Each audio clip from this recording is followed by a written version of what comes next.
அவர்கள் புறந்தள்ளிவிட்டு புதியதாக பல வாக்காளர்களை இணைத்து அவங்க செஞ்சாங்க.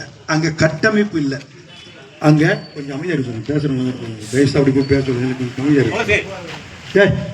கட்டப்பட்ட சட்டை சோப்பு சட்டை கம்பெனியா? யோ துளசியா கம்பெனியா? நீ இங்கே ஒரு மீட்டிங் போட, நீ ஒரு மீட்டிங் போட கம்பெனியா?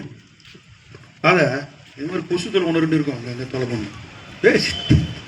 ஆக இதில் எதுக்கு சொல்ல வரேன்னாக்கா, நம்ம அந்த சூழ்நிலையில் முழுக்க முழுக்க மாண்புமிகு தமிழக முதல்வர்கள் நம்மளை ஏற்கனவே தயார் பண்ணாங்க. ஏன்னா நம்ம வந்து அமைப்பு ரீதியாக இருக்கக்கூடிய கொள்கை ரீதியாகவும் அமைப்பு ரீதியாக இருக்கின்ற இயக்கம் நம்ம, அதனால நம்மளை ஒன்றும் பண்ண முடியல.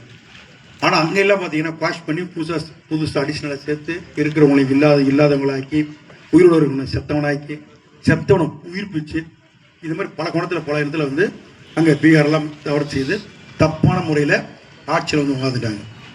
ஆனால் அதே மாதிரி நம்மளையும் செய்யலான்றதுனால தான் இது மாதிரி, இது பேர் என்ன ஜில்லா லங்கடி வேலைன்னு சொல்லுவாங்க.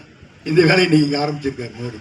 நம்மை பொறுத்த வரைக்கும் கொள்கை ரீதியாக இருக்கக்கூடிய நாம் அமைப்பு ரீதியாக அந்த இயக்கத்தை உருவாக்கி அன்னிலேருந்து இன்ன வரைக்கும் கட்டமைச்சு கொண்டு வந்திருக்கிறோம். அதனால் நம்மளை பொறுத்த வரைக்கும் என்ன தான் பண்ணாலும் நம்மகிட்ட திருத்தனம் பண்ண முடியாது. யாரால ஒன்றிய அரசு. அதனுடைய மிகப்பெரிய உதாரணம் தான் கடந்த காலத்தில் நம்ம இடையில ஒரு ஏறக்குறைய ஒரு 1.5 வருஷம் ஆற்றிய பணிகள். அந்த பணிகள் நம்ம வந்து பார்த்தீங்கன்னா ஒவ்வொரு வார்டு வயசு ஒரு எல்லாரும் BL2 போட்டு BLC போட்டு BLCக்கு ஒவ்வொரு 10 பேர் போட்டு அந்த 10 பேருக்கு இருக்க BDA போட்டு அவங்கள கண்ணிக்காருக்கு பின் டீம்லேருந்து ப்ரோ டீம்லேருந்து இப்போ யாருக்கு வந்துருக்காங்க தெரியும். பின் டீம்லேருந்து ப்ரோ டீம்ல வந்துருக்காங்க. நம்மளெல்லாம் கண்ட்ரோல் பண்ண இங்கே ஒரு சீனியர் இருக்காங்க, அவரை போட்டு அவர் நம்மளை கண்காணிச்சு இப்படி பலவிதமான பல கோணத்தில் நம்ம வந்து ஆய்வு செய்து நம்ம பண்ணி வச்சுருக்கிறோம்.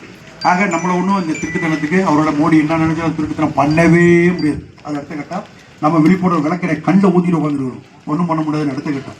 நல்ல மற்ற இடத்துல ஏமாத்தலாம், ஏமாற்ற முடியாதுன்றதுக்கு நம்மகிட்ட இருக்கக்கூடிய கட்டமைப்பு மிகப்பெரிய காரணம். ஏன்னா எந்த அளவுக்கு நம்ம கட்டமைப்பு மிக சிறந்ததுனாக்கா, ஒரு காலத்தில் நம்ம வந்து பார்த்தீங்கன்னா நம்ம சின்னமும் கொடியும் நம்ம விட்டு போகிற ஒரு காலகட்டத்தை கூட பார்த்தீங்கன்னாக்கா, நம்ம சேஷன் அவர்கள் ஒரு நம்ம கொள்கை ரீதியாக நமக்கு வந்து எதிரானால் அவர் பேட்டுக்குடிய பிறந்த நம்மளை ஆகாது இருந்தாலும்